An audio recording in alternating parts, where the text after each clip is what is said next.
Joining me now, Dr. Anthony Fauci, director of the National Institute of Allergy and Infectious Diseases and a member of the White House Coronavirus Task Force. So let's just start in January or February. When was the first time that you realized that this was a major problem? Because I remember in late January, you were telling people, early February, this was nothing to be concerned for most Americans. Americans, for the most part, were not at risk. It was in January at a time when the Chinese were saying, first, that it was only going from an animal to a human, and then when there were human cases that looked like they were transmitted, that it was very inefficiently transmitted. It was at that time in, I believe, mid-January, that we made the statement that if in fact that's true, that this is mostly animal to human, and we're not in China and it's very inefficiently spread, that in fact it may not be something that is of a major threat outside of China. When it became clear that not only is it transmitted efficiently from human to human, but that it was very, very contagious in the sense of easily transmittable, and it also had a high degree of morbidity and mortality. At that point, it became very clear that we were in for a problem because we were getting travel cases from China, and even though we cut off the Chinese pretty quickly, once it's seeded in this country, then it does what any highly transmissible virus does. Right. So there's nothing inconsistent with the information we had. No, I totally understand. You were working with the information that was available at the time. At this point, do you feel like you were misled by the Chinese? Do you feel misled by the World Health Organization? Because you had, I said nice things about the leader of the World Health Organization. Now, looking back, it looks like he was not completely honest, or maybe he was deceived. How do you feel about that? You know, I don't know where the missteps went. The only thing I know what the end result was that early on, we did not get correct information. And the incorrect information was propagated right from the beginning because, you know, when the first cases came out that were identified, I think on December 31st in China, and we became aware of this, they said this was just animal to human, period. Now we know retrospectively that there was ongoing transmission from human to human in China probably at least a few weeks before then. And then when we finally did get the virus here, it became clear that when we started looking at what was going on, that was misinformation right from the beginning. So whose ever fault that was, you know, we're going to go back and take a look at that when this is all over, but clearly it was not the right information that was given to us. Right. So now that we've done this almost full-scale national economic lockdown, are there things that cross your mind and think maybe would you have done it any differently? Could you have done everybody under 45 go to work? Could you have maybe done regional shutdowns? Could you have maybe just concentrated in the hot spots? Could you have had everybody wear masks to work? Are there other things that you think maybe you could have done to spare the country from a full economic shutdown? Well, my advice was that we were dealing with a situation where the transmissibility was efficient enough that we could not take the chance that we would just let people get infected and think that there would be no really very serious consequences, because people who were young, even though they did not necessarily get ill at all, clearly would be the vectors to transmit it to the people who were highly vulnerable, the elderly and those with underlying conditions. So one of those things that you can look at is how do you cut that off? And the best way to do it is to have a physical separation, the way we have with the guidelines that are now in effect. What is it? What is it about humanity that wants to go to all the details and stuff and listen? You know, these guys like Fauci get up there and start talking. You know, he doesn't know anything really about anything, and I'd say that to his face. Nothing. The man thinks you can take a blood sample and stick it in an electron microscope, and if it's got a virus in there, you'll know it. He doesn't understand electron microscopy, and he doesn't understand medicine, and he should not be in a position like he's in. most of those guys up there on the top are just total administrative people, and they don't know anything about what's going on the bottom. You know, those guys have got an agenda, which is not what we would like them to have, being that we pay for them to take care of our health in some way. They've got a personal kind of agenda. They make up their own rules as they go. They change them when they want to, and they smugly, like Tony Fauci, does not mind going on television in front of the people who pay his salary and lie directly into the camera. Very high regard for you, Dr. Fauci. But I just want to be fair, because there are some people who are very angry with you, who think that this, I guess, advice to the president to shut everything down, to close businesses, has really cost a lot of people's jobs, their livelihood, their businesses, everything. What would you say to those people? Well, I mean, obviously that's very unfortunate. I mean, that's a consequence. That's, you know, you have to balance the attempt to save as many lives as you can with what is known as a deleterious effect on the economy, which is the reason why right now we're looking very carefully about how we can possibly, in a safe way, reopen, as they say, reopen the country to the economic opportunities that we have. We felt at the time, and still do now, that that was the right thing to do. Could there have been other approaches? I mean, I'm humble enough to know that maybe there could be. That was the choice we made based on the information that we have.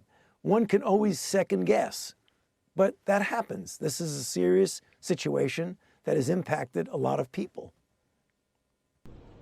You can't expect the sheep to really respect the best and the brightest. They don't know the difference, really.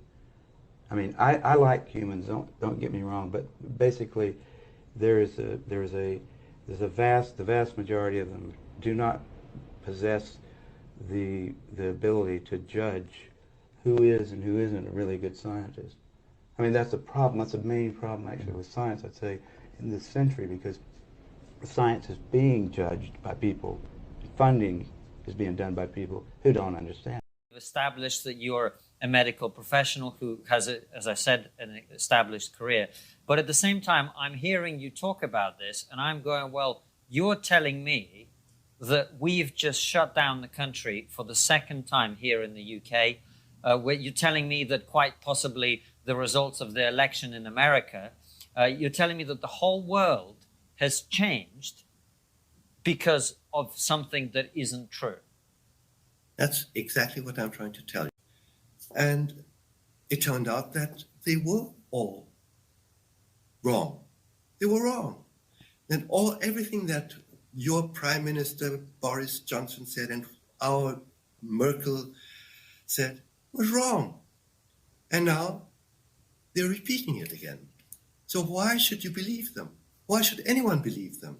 Especially since what they're saying now is untrue. It's not true that there's a second wave. They're not true at all. They're rigging the numbers, and they're falsifying the numbers, and they're telling lies. This is the simple truth. You see? With the first link, the chain is forged. The first speech censured, the first thought forbidden, the first freedom denied, chains us all irrevocably. You have no constitutional right to endanger the public and spread a disease, even if you disagree. You have no right not to be vaccinated. You have no right not to wear a mask. You have no right to open up your business. Wait, can I stop you? No right not to be vaccinated, meaning if they decide you have to be vaccinated, we have to be vaccinated? Absolutely. And if you refuse to be vaccinated, the state has the power to literally take you to a doctor's office and plunge a needle into your arm. If the vaccination Where is that in the Constitution? If the vaccination is designed to prevent the spreading disease. If the vaccination is only to prevent a disease that you will get, for example, if there's a disease that will kill you, you have the right to refuse that, but you have no right to refuse to be vaccinated against a contagious disease. So if you own a registered firearm, you will actually be targeted as an enemy by your own government in the likely imposition of martial law. The first time any man's freedom is trodden on, we're all damaged.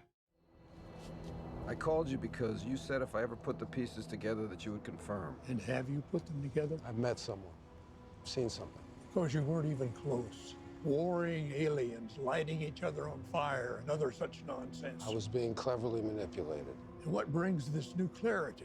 I saw an ARV running on free energy. I saw it disappear. That's what they all seem to do. But the technology exists. It's existed since Roswell, and it's been in use. Being used on humans in human testing, the taking of men, women, and children that's misreported as alien abductions. So you believe you have the how? Yes, and I think I know the why. The why is more complicated than you may ever know, Mr. Mulder. 60 years ago, we were warned about the military-industrial complex gathering too much power. This is old news. The countdown has begun. It began in 2012, but no one knew. Tell me something new. Alien technology being used against us, not by aliens, not with aliens, but by a venal conspiracy of men against humanity. It's wasting my time. What are the tests for? You tell me, Mr. Mulder. 10 years ago, you came to me saying you couldn't take your secrets to your grave, that you couldn't live with it. A man of medicine. I didn't know how my work would be used. The lies are so great, Mr. Mulder. The truth must be unassailable. And let me tell the world. They'll make a mockery of us. And let me take that bullet. And these men are capable of that. You're nearly there. You're close.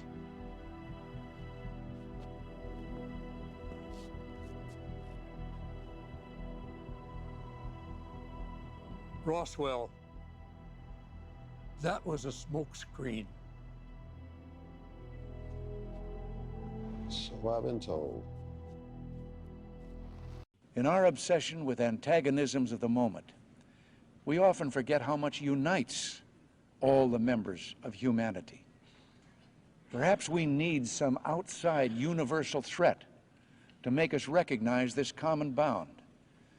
I occasionally think how quickly our differences worldwide would vanish if we were facing an alien threat from outside this world. And yet, I ask you, is not an alien force already among us? What could be more alien to the universal aspirations of our peoples than war and the threat of war? Aliens exist, and President Trump knows about it. That's according to Israel's former space security chief. In an interview with an Israeli newspaper, he said the aliens have been waiting until today for humanity to develop and reach a stage where we will understand in general what space and spaceships are. NBC News chief global correspondent Bill Neely explains this one. Hi, Alison. Well, this is quite a story, and it comes from the man who headed Israel's space security program for nearly 30 years. Chaim Eshed is making the extraordinary claim that the United States and Israel have been in contact with a group of aliens for years, not immigrants, but extraterrestrials. He has called them the Galactic Federation of Aliens, and he says President Trump is aware of the existence of these aliens and had been on the verge of revealing their secrets, he claims, but was asked not to do so by the Federation in order to prevent what he calls mass hysteria. Well, the retired general says the US and Israel have kept it from the public because, quotes, humanity isn't ready and the aliens don't want to reveal themselves until humanity can evolve, he says, and understand what space really is. Well, the good news is that he claims an agreement has been reached between the US government and the aliens, a contract to do experiments here. There's also, he says, a secret underground base on Mars where there are American and alien representatives. Now, this former head of a branch of Israel's defense ministry is 87. He was very well respected, at least until now. And he said all this in an interview with an Israeli newspaper in Hebrew, but it's really taken off after parts of it were published in English by the Jerusalem Post today. He says he's come forward now in the hope that his news will be accepted as true. He notes that if he'd made these claims 5 years ago, he would have been hospitalized, but now he says, I've got nothing to lose. Well, so far, President Trump has not tweeted about this, though remember a year ago, he did set up the Space Force as the fifth branch of the US Armed Forces. Well, we did ask the White House, the Department of Defense, and Israeli officials to comment. So far, they have not responded to the NBC News request, and I wonder if they ever will. was the president, the moment I was inaugurated, my hand would still be hot from touching the Bible, and I would immediately race to wherever they have the files about Area 51 and the UFOs, and I go through everything to find out what happened. The aliens won't let it happen.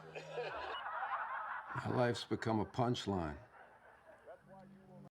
We have before us the opportunity to forge for ourselves and for future generations a new world order, a world where the rule of law, not the law of the jungle, governs the conduct of nations.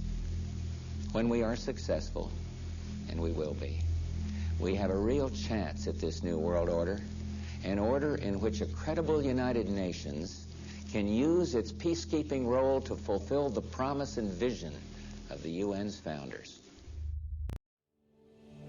The tentacles reach far back into the last century.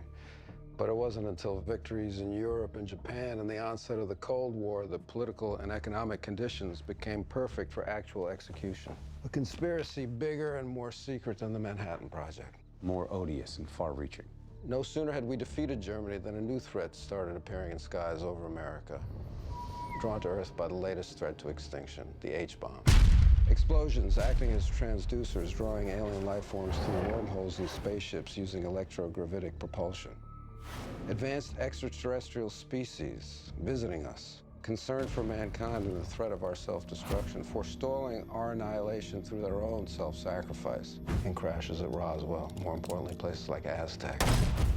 World leaders signed secret memos directing scientific studies of alien technology and biochemistry. Classified studies were done at military installations S4, Groom Lake, Wright-Patterson, and Dulce. Extracting alien tissue. Tests were done on unsuspecting human subjects, and elaborately staged abductions in craft using alien technology recovered from the down saucers, including human hybridization through gene editing and forced implantation of alien embryos. Why do such a thing and lie about it? Our own government. Your own government lies as a matter of course, as a matter of policy. The Tuskegee experiments on black men in the 30s, Henrietta Lacks. What are they trying to do? That's the missing piece. But it's not hard to imagine a government hiding, hoarding alien technology for 70 years at the expense of human life and the future of the planet. Driven not only by corporate greed, but a darker objective. The takeover of America. And then the world itself, by any means necessary, however violent, or cruel, or efficient. By severe drought, brought on by weather wars, conducted secretly using aerial contaminants and high-altitude electromagnetic waves. In a state of perpetual war, to create problem, reaction, solution scenarios to distract, enrage, and enslave American citizens at home. With tools like the Patriot Act and the National Defense Authorization Act, which abridge the Constitution in the name of national security. The militarization of police forces in cities across the U.S., the building of prison camps by the Federal Emergency Management Agency with no stated purpose, the corporate takeover of food and agriculture, pharmaceuticals and healthcare, even the military in clandestine agendas to fatten, dull, sicken, and control a populace already consumed by consumerism. And I encourage you all to go shopping more. A government that taps your phone, collects your data, and monitors your whereabouts with impunity. A government preparing to use that data against you when it strikes. And the final takeover begins. The takeover of America. By a well-oiled and well-armed multinational group of elites that will cull, kill, and subjugate. Happening as we sit here. It's happening all around us. The other shoe waiting to drop. It'll probably start on a Friday. The banks will announce a security action necessitating their computers to go offline all weekend. Digital money will disappear. They can just steal your money? Followed by the detonation of strategic electromagnetic pulse bombs to knock out major grids. What will seem like an attack on America by terrorists or Russia. Or a simulated alien invasion using alien replica vehicles that exist and are already in use. An alien invasion of the U.S. The Russians tried it in '47. Our so-called leaders in Washington, whom we elected to safeguard our nation and our Constitution, are the betrayers, and that behind them are a comparatively small group of men whose sole objective is to enslave the whole world of humanity in their satanic plot of one world government.